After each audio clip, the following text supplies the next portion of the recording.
El sábado pasado habíamos comenzado con la sección de la despedida de Jesús, como los libros litúrgicos ponen los leccionarios, habiendo o siendo la hora de pasar de este mundo al Padre, Jesús dijo, quiere decir que están en la última cena, ¿no? Y había empezado, después de hablar del amor, de la permanencia en el amor, había empezado con el tema del odio y de la alegría, el gozo que da Jesús. El verdadero gozo siempre supone la dificultad, siempre supone el sufrimiento. Estamos en vísperas de la pasión. Jesús va a dar su vida por nosotros con todo lo que eso significó, el abandono de los suyos, los azotes, la crucifixión, los insultos, la espada y la muerte, en definitiva, por nuestra salvación. Y para Jesús dice que es un gozo, y lo compara, como ya lo anunciamos cuando empezamos a hablar del tema, lo compara con el parto, que aunque es doloroso, por la alegría de un hijo y por dar un hombre nuevo al mundo, dice Jesús. Una mujer no se alegra de lo que sufrió, sino se alegra del resultado del sufrimiento, que es una nueva criatura. Así también el cristiano, cuando tiene esa alegría que nadie puede quitar, que es Él. El tema es que a veces no tenemos a Jesús. Ese es el problema real. Cuando vuelva, nos volveremos a ver, la alegría de ustedes será plena, que es la nueva forma de ser de Jesús en su iglesia, después de la ascensión, que vamos a celebrar Dios mediante el domingo.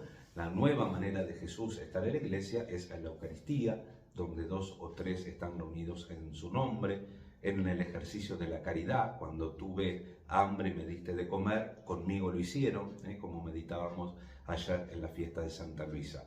La presencia es de Jesús, es la real alegría. Y por eso vemos también en la comunidad de los apóstoles que nos narran los hechos, cómo también surge eso, ¿no? Y cómo enfrentan positivamente las dificultades y aprovechan las dificultades para poder profundizar en el mensaje cristiano y también en la propia vida cristiana, porque vieron cómo terminó la pericopa de hoy, de los hechos, que en Cencreas Pablo se hizo rapar la cabeza, se cortó, dice, se hizo rapar, dice literalmente, porque seguramente había hecho el voto de nazariano o nazareno, ese voto que hacían los judíos, encontramos en la Biblia, en el Antiguo Testamento, en número 6, hacían una promesa, para vivir espiritualmente alguna cosa o pidiéndole a Dios alguna cosa. Pensemos que él en Corinto tuvo bastante problema, tiene que salir porque tiene ya muchos enemigos, sobre todo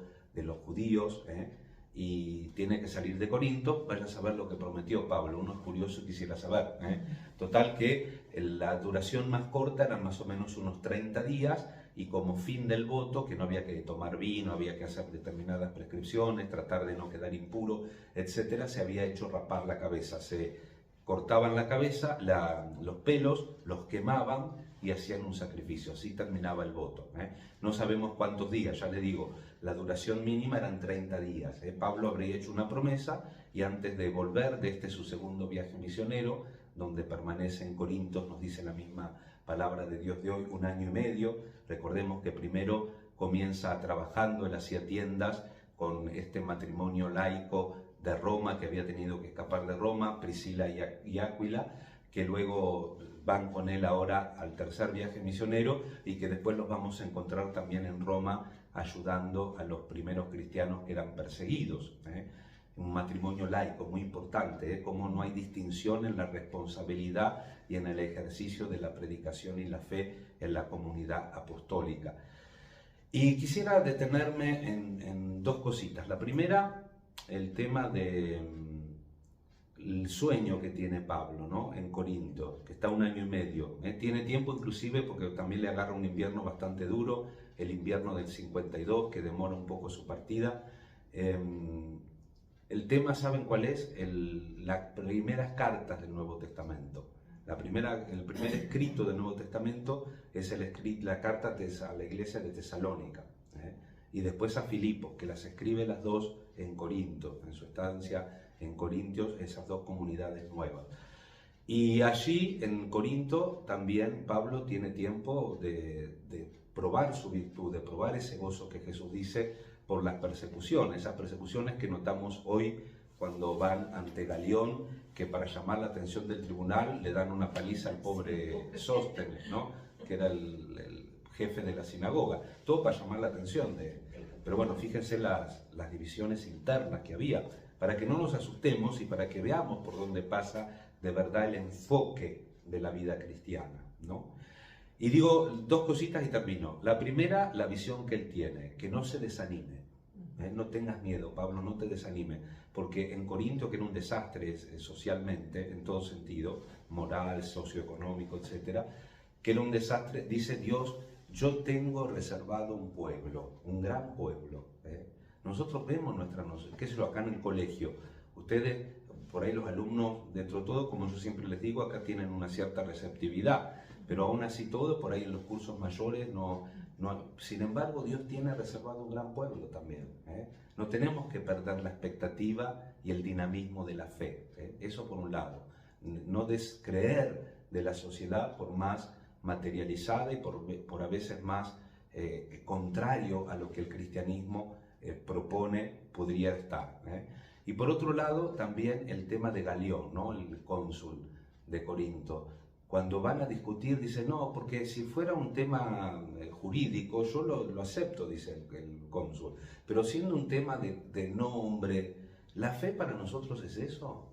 ¿Es un tema de nombre, de que sí, que no, que bueno, que nada? No, la fe es la vida, la fe es meterse en el mundo, meterse en los problemas, meterse en las situaciones y resolverlo, no con pesadumbre, sino con la confianza de estar puestos en Jesús, con la alegría propia del mensaje y del Evangelio. Es que ojalá nuestra fe nunca sea un tema solamente de nombre, de discusiones, de esto sí, de esto no, de acá, el centímetro, para qué lado está, etcétera, sino que nuestra fe sea enfrentar la vida tal como viene, no dibujándola, no reinterpretándola, sino viviéndola hasta el fondo, también con sus miserias, con sus dificultades, pero siempre con el deseo de permanecer con el Señor, de superar las dificultades y las debilidades y de proponer sin cansancio el Señor resucitado a nuestros hermanos.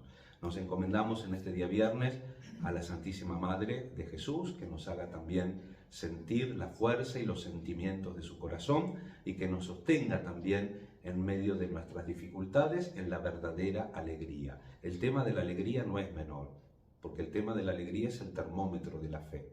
Y sobre todo, a veces lo que te hace perder la alegría muestra a veces la frivolidad y la superficialidad de nuestra fe, que creemos que porque permanecimos unos cuantos años en la iglesia ya estamos bárbaros, y me parece que no va por ahí el camino si con sinceridad agarramos el Evangelio y tratamos de vivirlo. ¿Cómo lo podemos hacer? Imperfectamente, pero siempre con ganas, confiados en el Señor y participando de esa alegría que dice Jesús, cuando lo tenemos a Él, nadie nos podrá quitar. Ponemos en el altar del Señor las intenciones de la misa y todas nuestras necesidades. Que así sea. Que así sea.